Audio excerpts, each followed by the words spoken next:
Bonjour, bienvenue à toutes et à tous à Socio-Réflexivité. De quoi allons-nous parler aujourd'hui? Aujourd'hui, nous allons parler du pouvoir. Nous allons parler du pouvoir de façon générale. Le pouvoir qui est une notion, je mets des guillemets, en sociologie, un concept sociologique qui est établi, qui est discuté et qui a été présenté par plusieurs auteurs.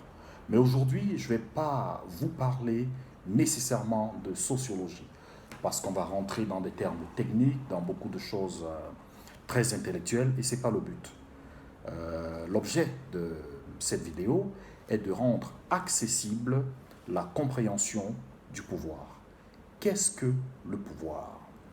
Le pouvoir, c'est la capacité d'un individu A à influencer le comportement d'un individu B, d'après une définition basique de Robert Dahl. Si un individu a la capacité d'influencer et de modifier le comportement d'un individu B, on dit que l'individu A détient le pouvoir. Cependant, on ne peut pas s'arrêter à cette définition, parce que tout le monde est censé détenir le pouvoir. Tenez un exemple. Je viens d'avoir un enfant, ça va être l'occasion d'en parler. Un bébé détient un pouvoir sur ses parents. Comment ça? Lorsque mon fils se met à crier, lorsqu'il réclame sa maman, lorsqu'il a un besoin pressant ou qui peut attendre, il détient un pouvoir. Parce qu'avec ses cris, on ne peut pas rester sans réagir. On est obligé de chercher une information, de savoir de quoi il se plaint, de quoi il a besoin. Est-ce qu'il a tout ce qu'il faut? Des fois, il a même tout ce qu'il faut, mais il crie quand même pour être pris dans les bras. Il détient un pouvoir. Donc, pour entrer vraiment dans le vif du sujet, il faut savoir qu'il y a de nombreuses stratégies qui se cachent derrière le pouvoir. Le pouvoir n'est pas distribué depuis le haut, comme on le pense, par la hiérarchie. Non, ce ne sont pas que les supérieurs qui ont ou qui détiennent le pouvoir dans une entreprise. Tenez par exemple une secrétaire qui détient une information, qui sait bien faire marcher une imprimante ou une autre machine dans une entreprise, détient un certain pouvoir. Parce que tant qu'elle ne vous a pas livré son expertise pour savoir faire fonctionner la machine, vous dépendez de cette personne. Et elle agira ou elle vous amènera à agir en fonction des attentes que vous aurez, qui sont liées évidemment au pouvoir qu'elle détient, à savoir le fonctionnement de cette machine. C'est pourquoi Robert Crozier, un sociologue que j'aime particulièrement, sociologue des organisations, non j'ai dit quoi? J'ai dit Michel Crozier, hein. J'espère, si j'ai dit Robert avant, c'est Michel Crozier. Michel Crozier, sociologue français, connu et reconnu, qui a travaillé dans une enquête sur les stratégies en entreprise. La notion de stratégie d'ailleurs découle de lui et de cette enquête. Donc, j'allais encore dire Robert, hein, c'est depuis Robert Dahl, j'arrête pas avec les Robert. Donc c'est bien Michel Crozier.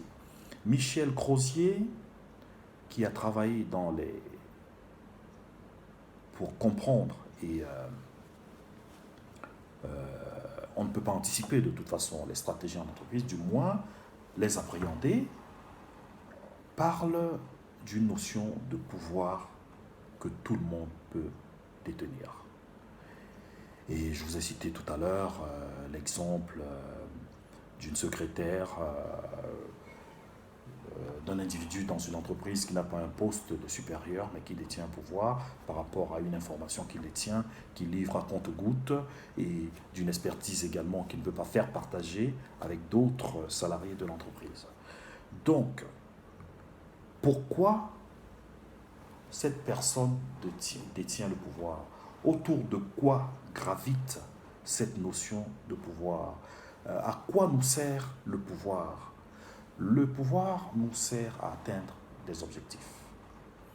À la clé, on a soit une sanction, soit une gratification par rapport au supérieur.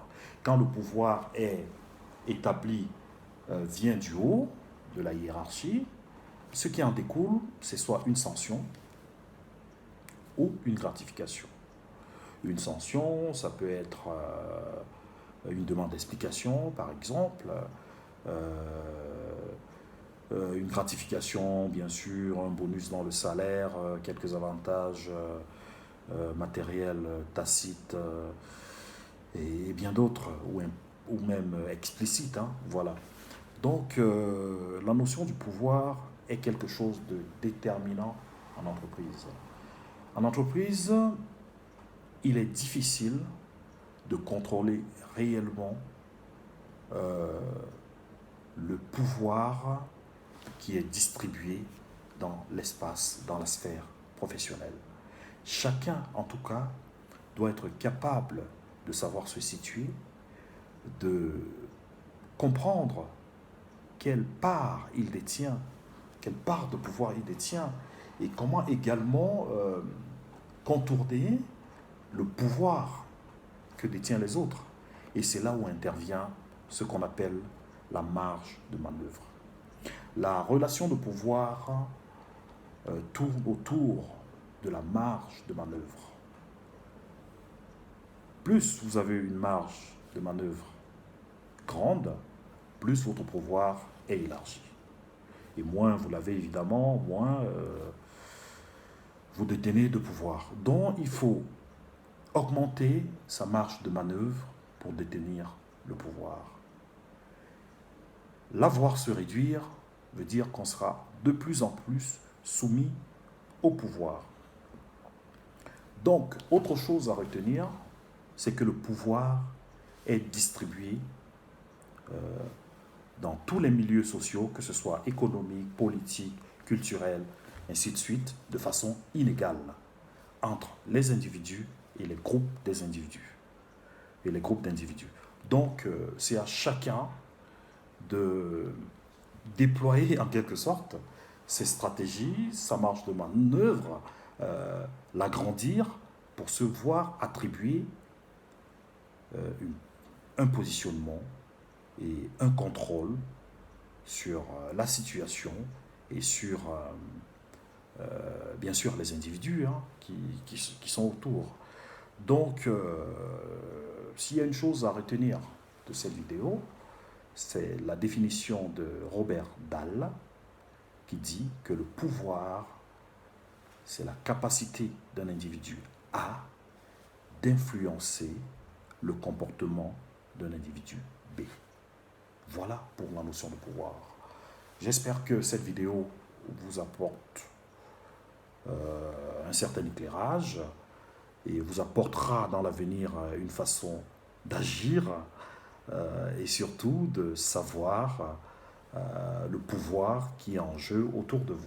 Voilà, si vous avez des remarques, des réflexions, n'hésitez pas à les partager, à faire part de vos impressions. Voilà, ce sera toujours un plus pour avancer dans la réflexion. Je vous remercie et je vous dis à bientôt. Au revoir.